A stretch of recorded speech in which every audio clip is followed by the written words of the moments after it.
Everyone could please take a seat.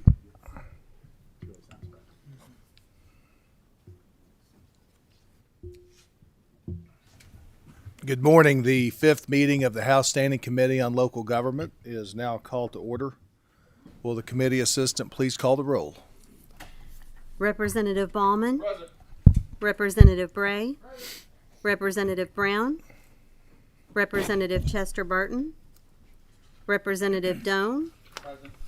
Representative Fleming. Present. Representative Freeland. Present. Present. Representative Griffey. Here. Representative Hampton. Here. Representative Hart. Here. Representative Imes. Here. Representative Lewis. Here. Representative Maddox. Representative Meredith. Representative Raymer. Here. Representative Stalker. Present. Representative Witten. Here. Vice Chair Neighbors. Here. Ranking Minority Member Rourke. Here. Chair Flannery. Here. All right, there being a quorum present, we are duly constituted to do business. Do any members have any introductions of guests that they would like to make? All right, Representative Griffey. Good morning. Thank you, Mr. Chairman. I do have the CFO of Bullitt County and head of economic development. My dad, Keith Griffey, is here today. It's also his birthday. Where else would you rather be than the local government committee? So thank you, Mr. Chairman. Thank you. Any other members have guests that they would like to introduce? All right. Seeing none, we will move on to the consideration of bills. First up, we have House Bill 246. Representative Witten, if you would like to take a seat at the desk, please.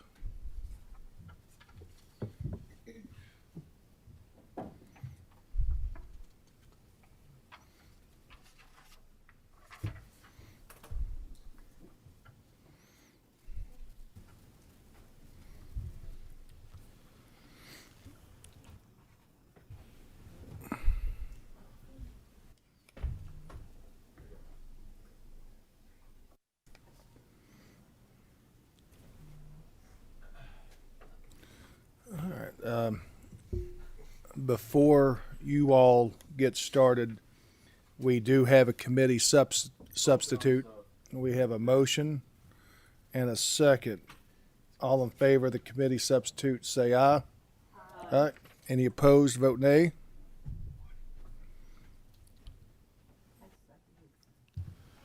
Okay.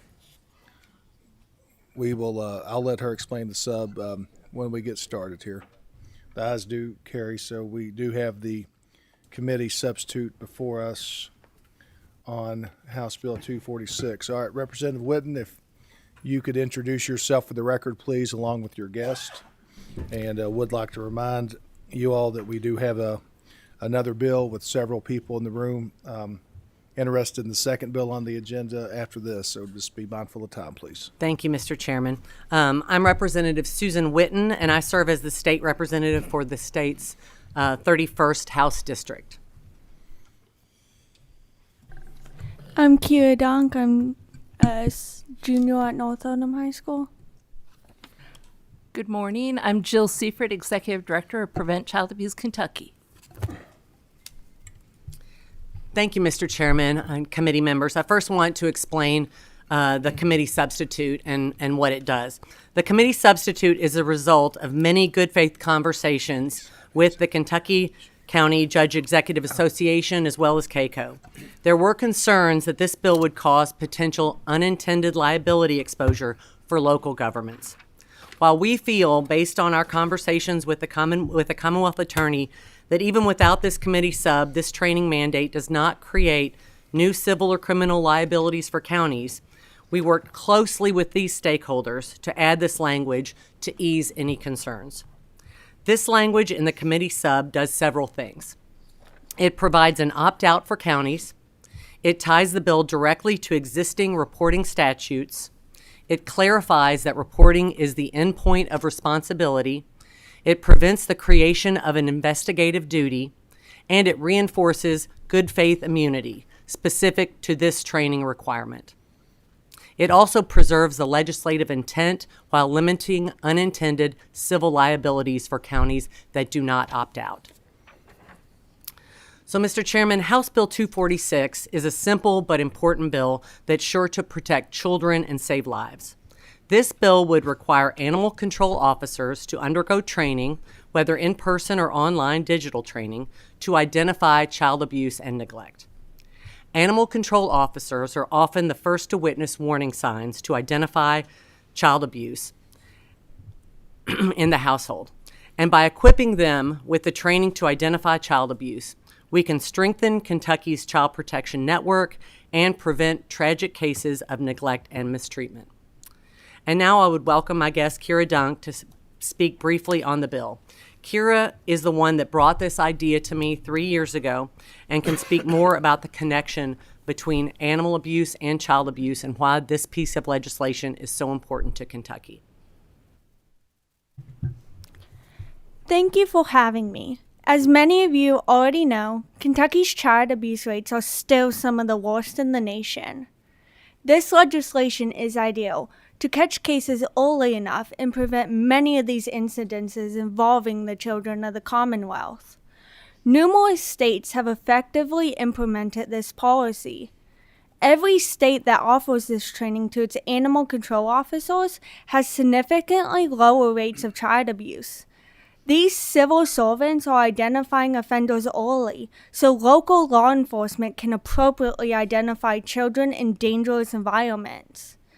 The last child abuse and neglect data shows the majority of abuse and fatalities in our state are occurring before the age of 5, before these children are seen by teachers and school staff who would recognize signs of abuse and neglect. This presents a challenge to all agencies involved because the opportunity to have contact with these younger children are very limited. The data shows that in homes with both pets and children, 88% of physical child abuse cases were in homes that animal control had already visited. That essentially means in 9 out of 10 cases, we were already there. An agent of the government was already on site. Another recent study showed that homes with animal abuse present are 641% more likely to have child abuse as well, which means they are over 7 times more likely to be abusing or neglecting a child. Currently, there's an ordinance for the city of Louisville requiring all the animal control officers to be trained in the link between animal abuse and child abuse. In 2024, animal control officers sent 41 cases to the cabinet for investigation. 14% of those cases are currently facing criminal charges of child abuse. In just 1 year, that's at least 41 lives impacted. Imagine if the entire state was participating in this training. How many hundreds of children would we be saving year after year? Our goal with this bill is to train animal control officers on information pertaining to violence and abuse in homes with animals and children. This training takes less than an hour and can be provided in person or online completely free of charge, causing no financial impact to our local communities. Zero fiscal impact, minimal time for training. House Bill 246 is named Keon's Law, after Keon Higgins Jr. It was only after writing my first draft of this bill in 2023 that I heard of his tragic story. He was a 10-year-old boy who lost his life at the hands of a parent. Animal control went to his house 24 times before his mom killed him. 24 missed opportunities in an 18-month period. Are Kentucky's at-risk children going to have to wait another year until the legislature decides that this is politically convenient policy to support? Kentucky has sent God enough angels. This legislation is efficient and effective. We need to step up and help guide these babies out of the darkness. Thank you. Motion on the bill. We have a motion and second on the bill. Do we have any questions or comments for members of the committee? Representative Stalker? Thank you so much, Chairman. 2 questions. One, I'm looking for clarification on on any sort of reoccurring training? Is this something that folks will do annually, or is this just once they've completed the training, they're good? In statute, it is a single training. Okay. Yes. And a follow-up question, please. I noticed in part of the committee substitute, one of the changes was that the local government that employs, appoints, or contracts with the animal control officer may opt out of the training under this section. So my question is was there a concern from multiple people that they did not want to participate in this? And then the second part to that question is there anywhere that we will be tracking this information to see who is and is not participating in that, so that we could look for trends and potential child abuse to say, oh, these folks opted out over here of the training, and we can see that the rates are higher? Thank you, Rep. Stalker, for the question. Yes, we opted out on several concerns. I think that there were some counties that had some concerns about personnel and the ability to take on this. And so we knew that they knew their counties, and so we wanted to give that option. We also put an opt-in, opt-back in, so that any time that they can, if they consider that they have personnel that is able to do this, then we want them to do that. My friend Jill, she can kind of speak about the housing of the training and making sure that we can have a record of it. Yes. Good morning. Representative Stalker, specifically to your question. So Prevent Child Abuse Kentucky is known for our trainings, and when Representative Witten approached us, we were more than happy to say that the training will be housed on our website free of charge. We will keep track of individuals or counties that are participating, so that we can report back upon request. There will be an evaluation so that counties and cities will be able to see the impact of the training, and also so that we can report back to you all the impact that the training has had. That's fantastic. And will that be available to the public on a website, or is that just for your own internal use, that data?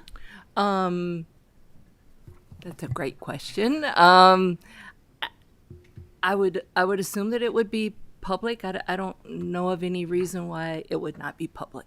Okay, thank you so much.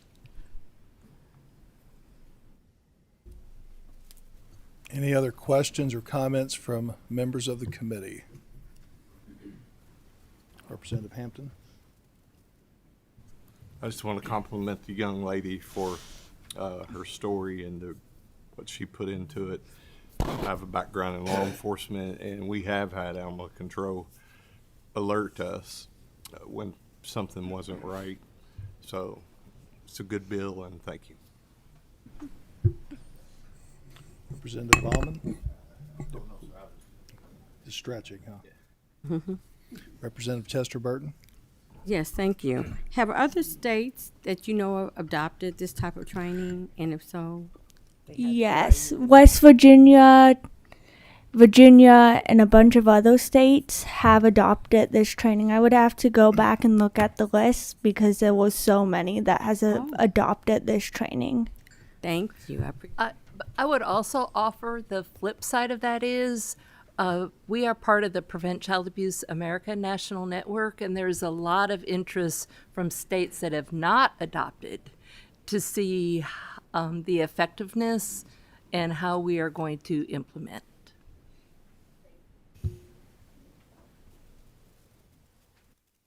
All right. Any other comments or questions from members of the committee? Just wanted to take the opportunity to thank the bill sponsor and Kiera. I know she's worked very hard on this, and she's a young lady but very active, and legislation comes up her every year, and I do really commend her for speaking up and really take action. She seems like she's just kind of part of this place up here, so thank you very much for all of the work that you've done on this. All right, seeing no other questions or comments, I'm going to call this for a vote. We have before us House Bill 246 as amended by House Committee Substitute 1. All those in favor vote aye. All those opposed vote nay. Will the committee assistant please call the roll? Representative Ballman? Yes. Representative Bray? Yes. Representative Brown? Yes. Representative Chester Burton? Yes. Representative Doan? Yes. Representative Fleming? Absolutely, yes. Representative Freeland? Yes. Representative Griffey? Yes. Representative Hampton? Yes. Representative Hart? Yes. Representative Imes? Yes. Representative Lewis? Yes. Representative Maddox? Representative Meredith? Representative Neighbors? Yes. Representative Raymer? Yes. Representative Rourke? Yes. Representative Stalker? Yes. Representative Witten? Yes. Chair Flannery? Yes. The motion does carry with favorable expression that the bill as amended should pass on the House floor. Thank you all very much.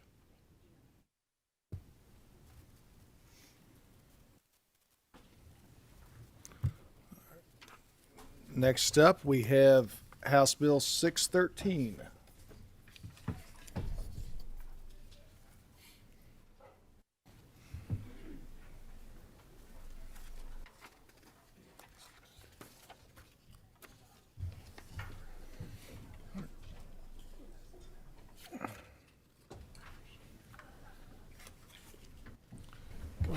This bill does not have a committee substitute, so we have the bill before us. Gentlemen, if you could please introduce yourselves for the record, please, and then please proceed. Yeah, just go ahead. Stephen Fonte, Kentucky Firefighters Association. Scott Evans, Kentucky Chiefs Association. Jeff Taylor, Legislative Affairs Director for the Kentucky Professional Firefighters. All right, Mr. Taylor, if you can move that mic up just a little bit closer. Mark Hart, Representative, House District 78.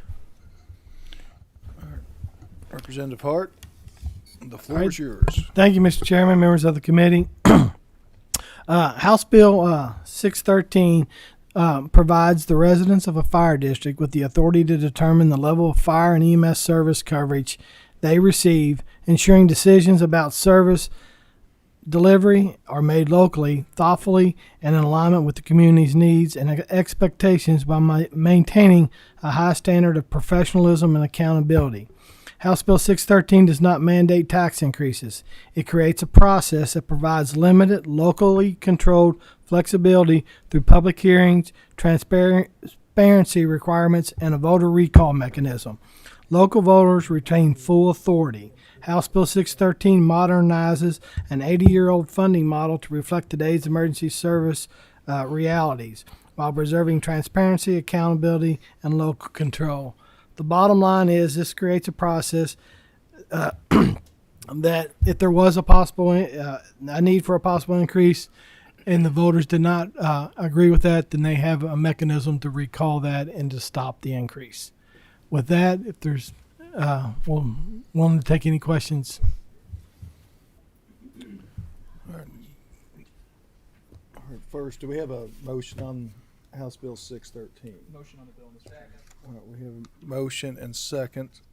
All those in favor of the motion vote aye. Aye. Any opposed vote nay. All right. I'm going to allow some questions and comments. Representative Works. Thank you. So for our friends from the fire departments, I wanted to ask a question about what factors are driving the financial pressure on fire districts. Is it rising equipment, insurance costs, staffing challenges, reimbursement gaps, reduced grant funding, or some combination of all of those? Would just really like to, since you all have the floor today, would like to hear more about what those financial pressures are. Representative Orr, the answer to your questions is yes to all of those things. So, as Representative Hart spoke, this was a statute that was originally formed in 1944. In 1944, fire departments primarily and almost exclusively responded to fire related issues. In today's modern fire department, we really are more all hazards. You'll see technical rescue, certainly fire suppression, medical drives about 70 to 80% of our run volume. Equipment, since I've been on the job, has went from $500,000 for a pumper to 1.5. Trucks are about $2.2 million. Volunteer rates are down about 45% since 2016, and the majority of volunteers that remain are 50 years or older, so that's just going to continue to dwindle. So these departments and these chiefs behind us are transitioning from what used to be volunteer departments to paid professional departments, and that is also driving cost and the need. Thank you. I just thought that was really important to hear, especially for the context of why this bill is so important, especially for the folks at home, as these things may increase in the future, to let them know the tremendous value that they're getting from our friends in fire. Thanks.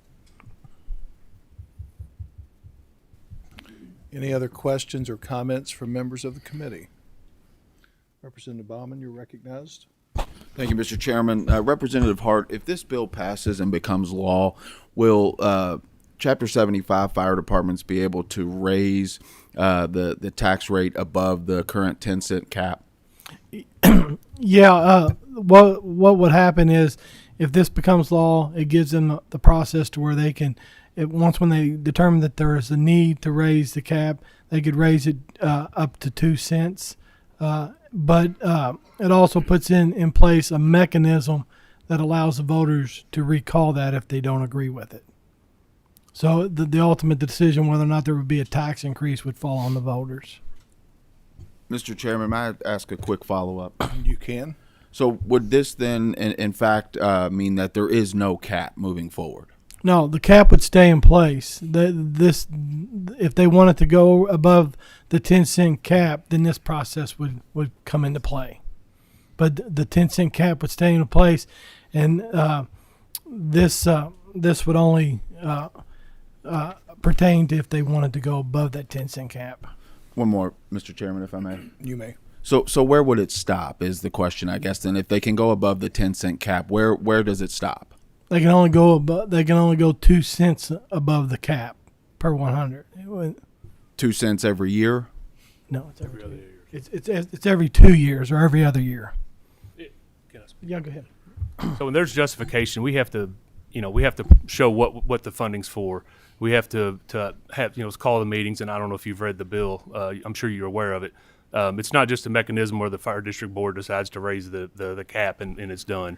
There's a lot of stipulations that are involved with this bill, and a lot of public, oversight with this as well, we feel like. So it's not just where they decide to raise the cap, it goes up. There's still a lot of local input that's included with this. And I guess to answer your question specifically, every other year, if they chose to, they could go through this process. Does that? Yeah, so effectively there is no cap any longer when we pass this bill. That would be an accurate statement. If they go through this process, but they can only go 2 cents. So understood. It's kind of a cap, but not I understand. per se. Thank you, Mr. Hart. Thank you, Mr. Chairman. I do think it's important to draw attention to something, though. The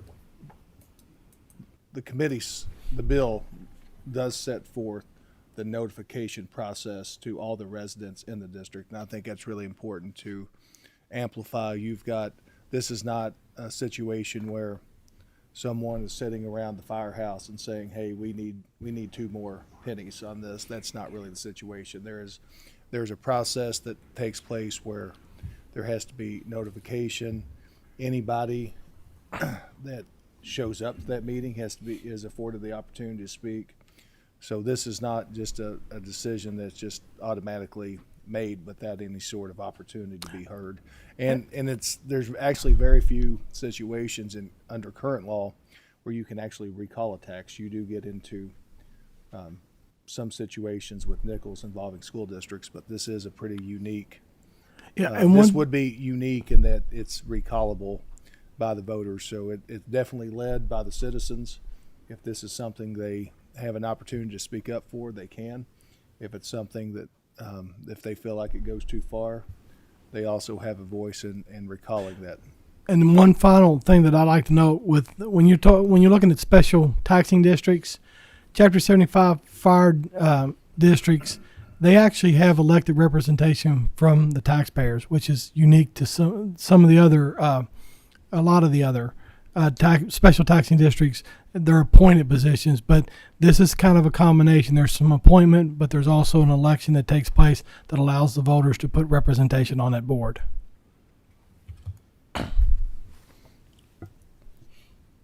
Representative Brown. Thank you, Mr. Chairman.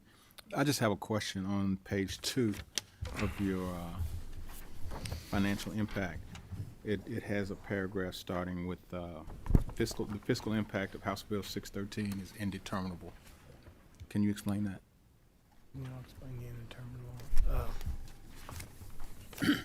Well, the undeterminable is going to speak to each district individually. So you'll have districts that have a revenue of $100,000 a year. So you can do the math on that 2 cents, obviously.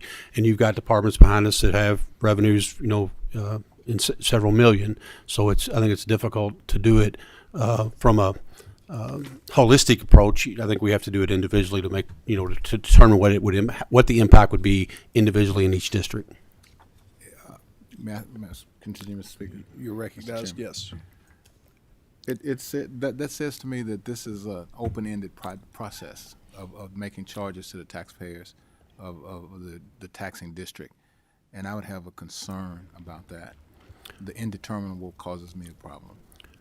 Representative Brown, I think the way and the fact of the matter is the way that fire service is changing, both with professionals and volunteers and equipment. I think what this provides is currently in statute, communities don't have the option or a choice to make a determination as to what type of fire product they would like to have in their community. And there is a financial impact to homeowners in the sense that if you do not have effective fire service in your community, it is tied directly to your ISO rating, and your ISO rating is tied directly to your home insurance policy. So a $250,000 home, if that's an average home, is going to cost the homeowner about $50 more a year with the 2 cents tax, as opposed to not having effective service. Maybe you're an ISO 7, 8, 9, 10, whatever, which are the worst ratings, that would impact you $500 to $1,000, if not more, per year. So this is a fiscally sound bill with respects to individual homeowners, and it, current statute doesn't even allow the community to make this choice, doesn't allow them to make that decision. I think all we're doing is giving local control to the community to make their mind up as to what type of fire protection they like to have. Thank you, Mr. Speaker. Mr. Chairman. One more question or comment, please. Thank you, Mr. Chairman. I just want to say thank you for working with KLC on this bill. I understand they are very supported and that it's really needed for the fire districts.